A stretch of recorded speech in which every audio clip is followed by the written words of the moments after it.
Hi, everyone.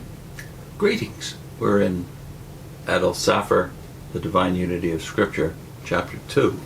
He's been addressing the necessity of revelation, and then how reason itself, our native ability, our rational faculties, cannot get to God. I'm reminded of course, Paul's famous statement in 1 Corinthians 1, where he says, man by his wisdom did not get to know God. So God had to, through revelation, reveal himself to us. And Safra's taken up that subject here and expanding on it by talking about all of the things that we can only get through the Bible. But we must go still deeper into this subject. God reveals himself. Knowledge of God, in the sense in which metaphysicians take it, God denies to be possible for human beings. As metaphysicians speak of the being of God, of the essence of God, of the substance of God, and the necessity of God's existence, it is impossible for us to understand such things. Neither man nor angel can comprehend God or possess an intellectual knowledge of God as of something that he is able to estimate. There was no light in the Holy of Holies, for I, the Lord, dwell in darkness. And none can know God. But God reveals himself as he wishes to reveal himself, not to the intellect only, but to the whole man. Where mind will meet in their central unity in the heart, there it is that God makes himself known by the Scriptures. The fool hath said in his heart, there is no God. And only the fool thinks that he can know God as a philosophical study. Both reason and will combine in the heart, and the children of God with the heart believe that God has spoken to them.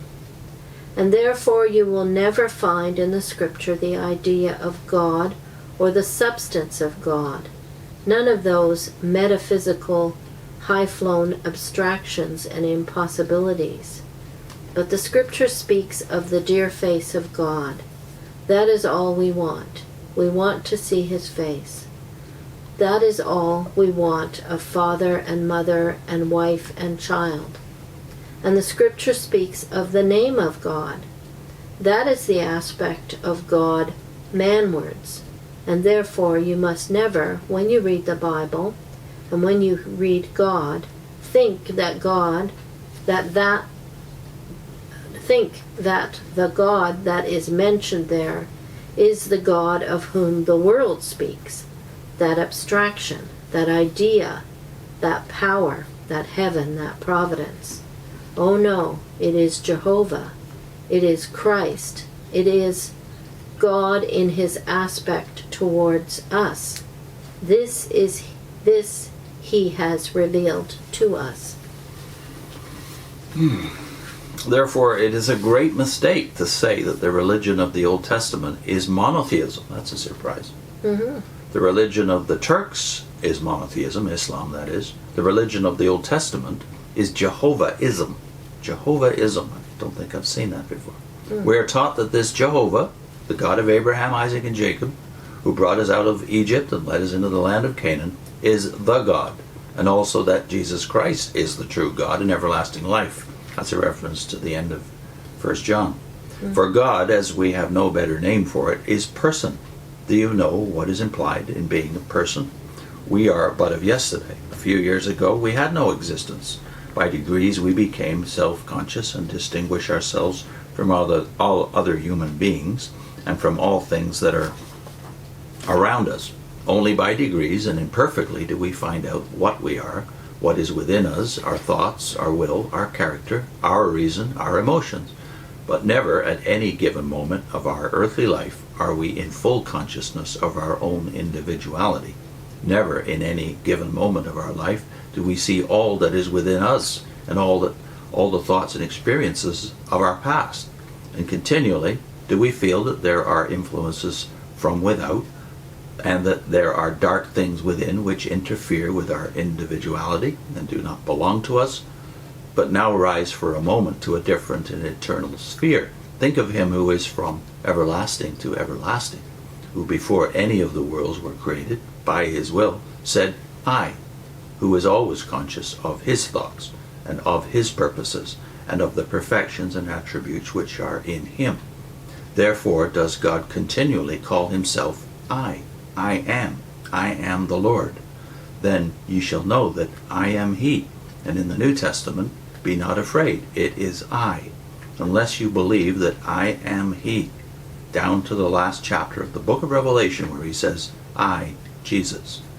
Now of this one, that is I, the only one of whom we can say in perfection that he is a person, will you not admit of him what you have to admit of the youngest child and of the most limited human being, that unless he chooses to tell you his thoughts and his will, you cannot know them. You may guess them, but you cannot know them. He speaks, and if God is person, will you not allow to that person the right which you claim for yourself? There are some to whom you open up yourself, and there are others to whom you cannot open yourself. How is it that thou wilt manifest thyself unto us and not to the world? The disciples asked Christ. The secret of the Lord is with them that fear him. The Father and I will come, John says. God is a person in his sovereignty, and of his abundant love reveals himself. But I must pass on now to the second fact, man. Apart from Scripture, we do not know that the world was created by God. The wisest Greeks and Romans did not know it. No cosmography has ever been discovered in which there is the slightest trace of the idea that God created the heavens and the earth. Matter was considered to have existed from eternity. A speculation which has been again revived in our own days spoke of atoms out of which, by degrees, the present cosmos was shaped. If God had wished to state at the beginning of Scripture, now I begin to speak, and here ends all human wisdom, and where human wisdom ends, revelation begins. If God had wished, as it were, to place a barrier to separate his book from all the books of the world, he could not have done it better and more effectively than he has done it by declaring, in the beginning, God created the heavens and the earth. That single sentence separates Scripture from all the rest of human wisdom and productions. And the creation of man in the image of God, with majesty and solemnity. Okay. The whole Godhead, as it were, retreating into the depth of its wisdom and of its love, and saying, as it had never said before, let us make man in our image, only Scripture reveals. And the fall and sinfulness of man, Scripture reveals. It shows man his guilt without degrading him, like the cynics. It shows man his misery without driving him to despair.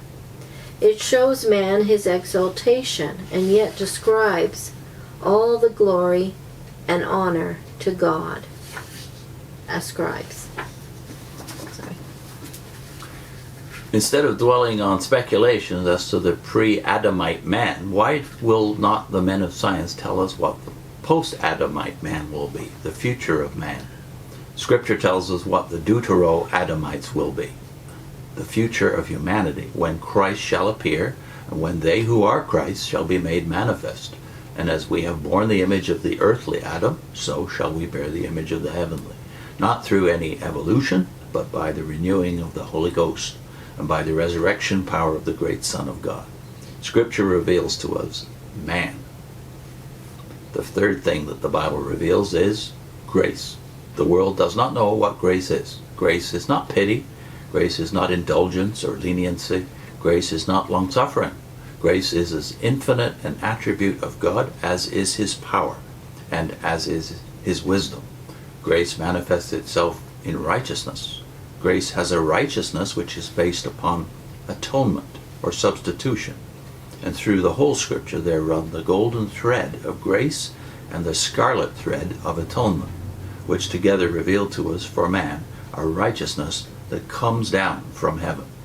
Here is the great difference between the Bible and all religions of the world, that whereas man tries to make himself more worthy of the deity, the Bible declares to us that we begin with perfection of righteousness, even the best robe descending down to us through the love of the Father and the atoning death of our Savior Jesus Christ. So the saved, when seen in Revelation 7, are seen dressed in these white robes that are cleansed with the blood of the Lamb. Yeah. Yeah. God Not their own seeks us, righteousness. Not. Yeah. We could never be good enough to reach God. I like his point that needed to be stated then about the difference between Genesis 1:1, in the beginning God created the heavens and the earth, because at that time the dominant cosmogony was that matter had always existed. And it was only the Big Bang Theory, long after Saphir died, that proved otherwise, that no, the universe did have a beginning. So yes, this is a revelation that we couldn't have come to on our own, and the ancient man didn't come to realize that, no, there had to be a beginner, and they had to be therefore a beginning. I'm struck too by his comment about monotheism, that the Jewish religion, the old religion of the Old Testament, is not monotheism, because most Christians think it is. Yeah. The fact that he calls it Jehovahism, what's the difference? Well, he's making the point that when you think of theism or isms of any kind, you think of things and you think of abstracts. And yet the God of the Old Testament is not an abstract. He's a God, Yahweh, a God who reveals himself by appearing and by speaking personally, communicating to his people. Did we think of that when we were witnesses? No.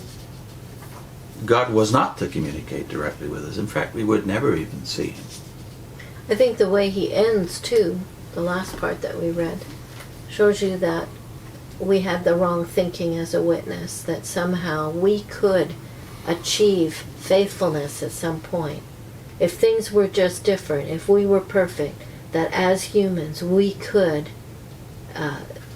be faithful to God. It's almost like Christ wasn't necessary. But in Scripture, he is necessary from beginning to end. It's pointing to the necessity of God having to enter into the world to redeem us. Grace making his righteousness apparent to us. And like he says here, the other religions teach that man tries to make himself, encourage man to make himself more worthy of the deity. Whereas this grace religion, which is Old Testament as well as New, says that God has to descend to us. He has to give us the robes of righteousness.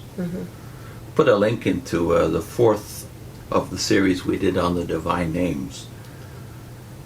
Jehovah, the name of the God who reveals himself by appearing and by speaking.